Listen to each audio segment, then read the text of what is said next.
little bit worried about the kind of potential of polar bear risk in the area. We'd had some reports of recent polar bears that were there, so we were going to camp out for the period, but we decided not to do that. So we stayed in a local town in Kangalussuaq, in the science centre that's there.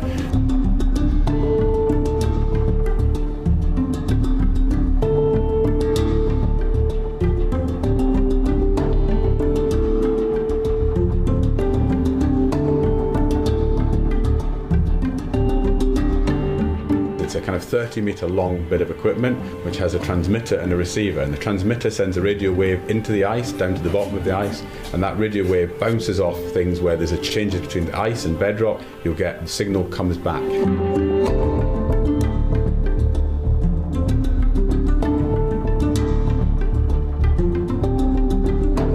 Driven towards the ice sheet for part of the way, and we'd get dropped off when it was just getting light. Then we'd have about a 2-hour walk to the glacier. Then we'd kind of get the kit together, which would take maybe about half an hour, so putting together the ice radar on the glacier, and then kind of getting ourselves prepared in terms of roping up, so connecting not just to the radar but also to each other, so that if one of us did fall in a crevasse, we'd be able to rescue the other.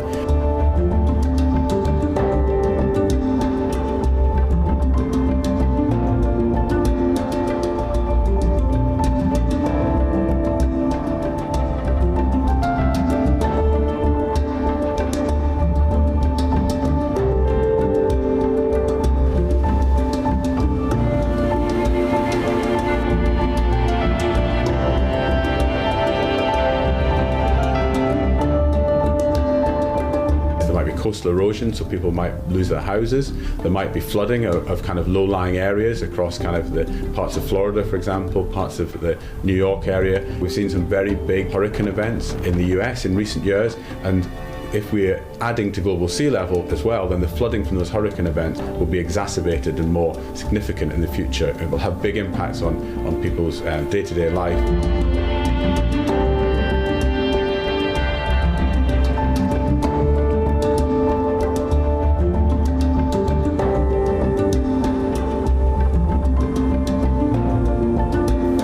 The key message about Greenland is that it's changing. It's going to change increasingly in the future. It's going to contribute more to global sea level, and we all need to be doing something in terms of reducing the amount of carbon that we're emitting into the atmosphere in terms of our day-to-day lives.